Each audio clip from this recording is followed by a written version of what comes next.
Yes, guys, I did get a haircut. What is up, guys? This is Chase Oliver, 68 here, bringing you my Monday Night Raw, live from Philadelphia, Pennsylvania. Great crowd is Philadelphia. Um, Very good crowd tonight, and probably that's the only good thing that happened on tonight's Raw. Sadly enough, this Raw was the follow-up Raw from TLC last night. Now let's get started.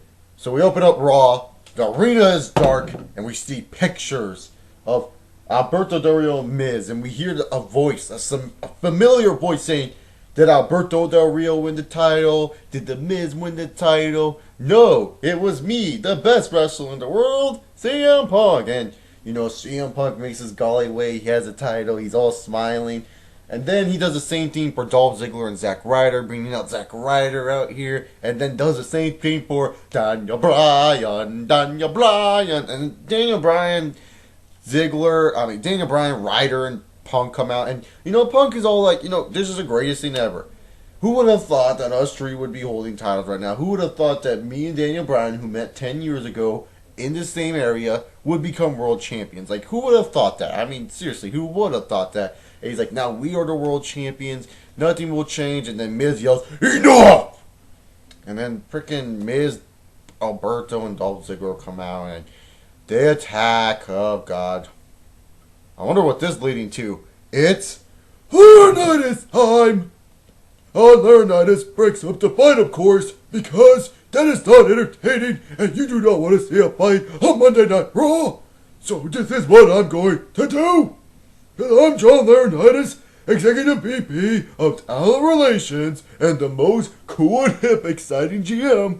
I'm going to do a thing that my buddy Eddie Longplaya does, and I'm going to make a 6-man tag team match featuring the heels versus the champions, and that's all I'm going to do, because I'm John Laurinaitis. Alright, now go on to your merry way. So pretty much that's what we get. Ziggler, Miz, and Berto come out, they do their thing, the heel thing, try to attack them, and whatever. I thought it was a good opening segment in a way. It wasn't long. It wasn't drawn out. It put over the fact that Bryan and Ryder won the titles. This way people are going to be like, oh, there's a new champion in SmackDown. It's Daniel Bryan. Daniel Bryan's the new champion. Holy crap. This is going to be awesome, for those indie nerds and stuff. That's how it is. That's cool. I like that. Put over the new guys. Why not? Next up, we get a TLC sort of, I guess, rematch in Wade Barrett versus Randy Orton. This was okay match-wise. It wasn't like the greatest match ever, but it was, okay. It flowed with the show. It was kind of a little bit lackadaisical. It just felt too slow sometimes. They never really picked up that pace that you need in a wrestling match. You normally start off slow, and then you pick up that pace, and bam, that's where it comes out. The ending really comes when Randy Orton's about to hit the RKO, but Wade Barrett pokes him in the eye, and then I was like, oh, God. Because Wade Barrett started attacking Randy Orton. He hit the side slam on Randy Orton. I guess that's one of Wade Barrett's new finishers. And I was like, oh, God. Please don't get a table, because I knew this was probably going to be another "I hear voices in my head" love fest where Randy Orton somehow magically as Superman, pops up, hits a random RKO through the table. Wade Barrett looks like a bitch. Randy Orton looks strong and benefits no one. But boy, was I totally wrong. Wade Barrett goes, sets up a table, and hits the wasteland on Randy Orton. Great segment. Wade Barrett did not win the match at TLC. Wade Barrett now has the upper hand. I mean, he didn't get pinned cleanly. He lost by DQ. And Orton doesn't get completely buried because he didn't really lose the match. He just got put through a table. Will this feud continue? I really think this feud should have ended. But WWE somehow manages to keep this feud a little bit more entertaining along the way and make it towards Mania. Congrats to them. I wouldn't care. I would actually be happy if they kept it going towards Mania, because this feud, and I swear to God, is probably one of the only more interesting things happening on SmackDown ever since they took the title off Mark Henry. This is one of the most interesting things that are happening for SmackDown. I don't even want to talk about it. Beth Phoenix and Alicia Fox. Alicia Fox wins. It was a stupid match, and it's time to pate. Why? Why waste our time with this shit? Do something productive with these fucking divas, WWE. It's so stupid. Holy crap. This is so fucking... Even more stupid, wasteless filler. Sheamus defeats Jinder Mahal. What do I have to say here? Do I have to really say, like, oh, Jinder Mahal comes out, he's being elevated? No, Jinder Mahal's a fucking jobber. They screwed him out because Khali didn't want to fucking wrestle anymore, and now they don't know what to do with him, so they're just saying, LOL, let's just see what we're going to do. We'll write a script here, you're going to have a feud with Sheamus. I bet you this guy's all excited and realizes, oh, I'm just going to get buried. Sheamus is a guy they're trying to build up. It's no surprise he's going to win. It's like when you see Jack Swagger wrestle, it's the same thing with Jinder Mahal. You see Jack Swagger, and you're like, oh yeah, maybe Jack Swagger has a chance. Hell no, fucking Jack Swagger always loses on TV. Same with Jinder Mahal. When he comes out, you know he's going to lose on TV. This is stupid. We don't have characters that are threats anymore. Sheamus is so booked well that it's like, oh, if he loses to Jinder Mahal, does that make him look weak? Or maybe it could build off a feud? No, now it's just like it's going to make him look weak. We don't have a guy like a Christian, I guess, because Christian could probably be believable of getting a win over Sheamus. To freaking feud with Sheamus, so we had to just throw filler bullshit until Christian, I guess, comes back. Oh god, this is so... I'm sorry, I'm just so frustrated with this stupid lackadaisical booking by WWE. So, John Cena comes out, and he's going to address Kane for what Kane did to him that couple weeks back, yada yada yada. John Cena kind of says, there's a lot of people that don't like me. I'm under some people's skins. The Dwayne Johnson doesn't like me. The Rock, he hates me. But you know what, Kane? I want to know. Was last week all misunderstanding? Because we can let bygones be bygones and go our separate ways. But if you want to handle business, I'm gladly to come take you down. And then here comes Mark Henry with his usual fresh fucking jeans and his fucking owl shell supper shirt. It looks weird without that stupid world title, but you know what? That world title's stupid anyways because of the way they used it last night. And Mark Henry comes out. He's like, Cena, you better get out of my ring. I don't have to deal with you. And the fans were all chanting sexual Johnson, sexual chocolate. Jeez, I'm not surprised. It's a Philadelphia crowd. What are you going to expect from those guys? And they're going to be all like... And Mark Henry was like, oh yeah, this is funny. No time for fucking jokes. I'm going to explain to you guys why I lost and my injuries. And that's what he says. And, oh, cool, maybe this is going to be awesome. Maybe Mark Henry's going to say why he lost and maybe announce he's injured. And then, here comes Kane. And Kane's walking to the ramp. And this is like, okay, if you're going to introduce Kane with the feud with John Cena, why not take out Mark Henry, have Kane get revenge, and then in the near future, you can have Mark Henry come back and face Kane, because Mark Henry is legitimately hurt, guys. But, nope. That would make too much sense. So instead, Mark Henry just looks at Kane, and Kane goes after Cena, beats the living shit out of Cena, freaking makes Cena's nose bleed. He was like covering Cena's face. He was like, oh my god, die Cena, die. And I was like, what the fuck is he doing? And then he rips John Cena's shirt, and if you guys did not notice, his shirt was already ripped like this. It was like there's a rip right here. And he takes Cena's shirt. Why? Is this another possessive Kane storyline where, like with the Rey Mysterio mask, when Kane took the mask and he was all holding it tight? Is this another possessive type of thing? Because this is just... Oh, God. Yeah, it was cool seeing Mask Kane beat up Cena. I'll agree with that. That was pretty cool. Tag team action that doesn't feature main eventers on Raw? Epical and Primo versus the Usos. I'm not going to lie. This is probably one of the only things I did like about this episode. Minus the way Barrett, Randy Orton. This is one of the only things I did kind of like on this week's episode.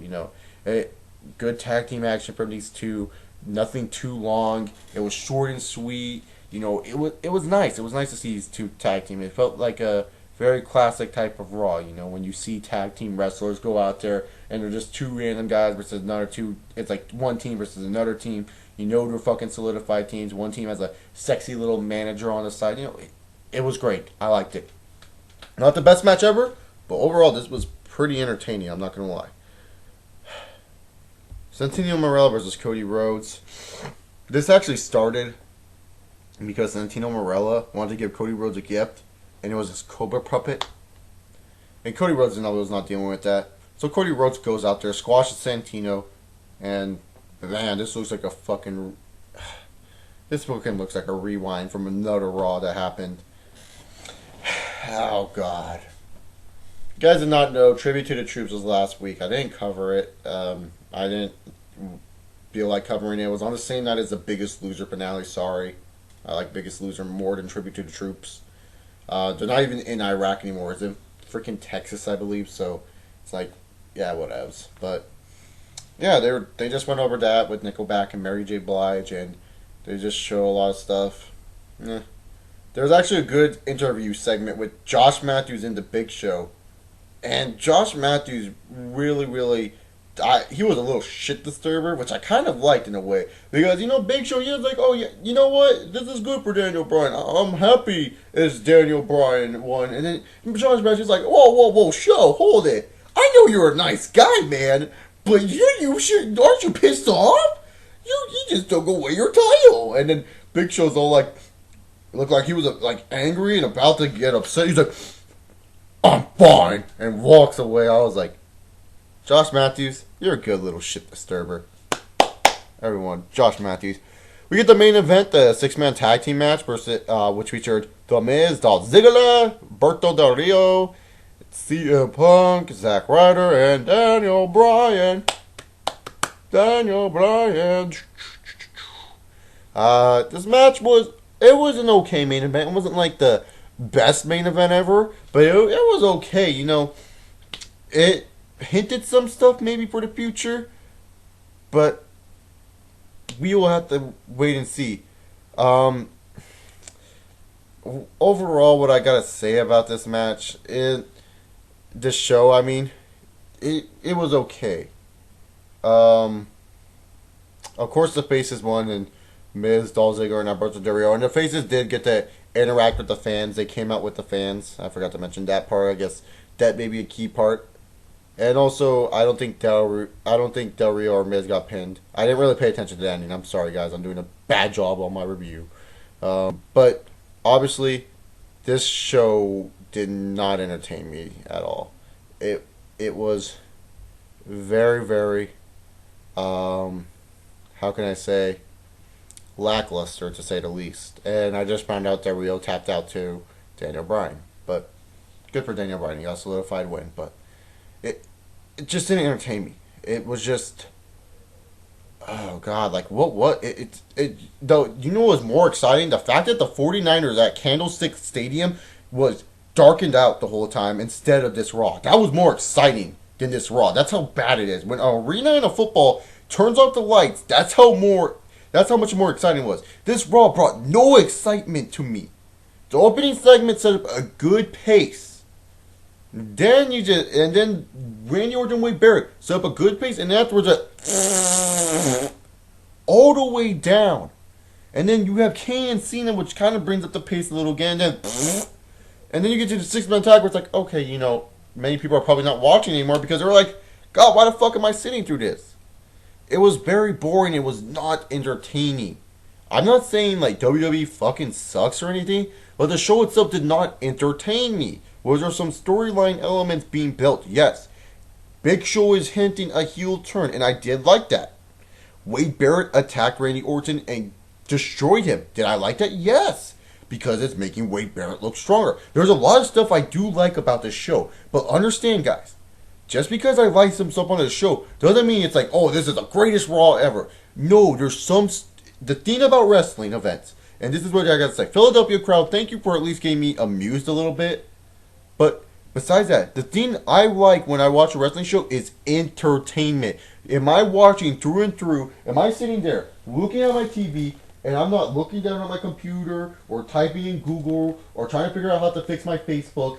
That's when I know a show is good. When I just am sitting down and I'm in a Skype call with all my buddies, and what we're talking about is not the football game or fantasy basketball or fantasy football. What we're talking about is professional wrestling and enjoying every segment. That's what I'm talking about. Just because I said there's some good stuff on this. I'm not saying WWE is completely trash. I'm just saying The show was not entertaining to me. I was not entertained. I was sitting through it, and I was like, God damn, this is giving me a headache. It's nothing sparking. The first two segments I liked. Cena and Kane, I sort of liked, besides the ending that Kane's probably going to be a possessive character again. And the main event was pretty nice to watch. That was it. Other stuff was bullshit and utter clutter that you did not need on this show. So, pretty much that's all I gotta say there. Because like some person thought I hated WWE or something. Like a couple people on TLC was like, "Why do you still watch wrestling? Oh, the WWE sucks so bad. Why are you talking about it?" Because I'm a fucking wrestling fan, and sorry that I'm a critical fan and I have an opinion.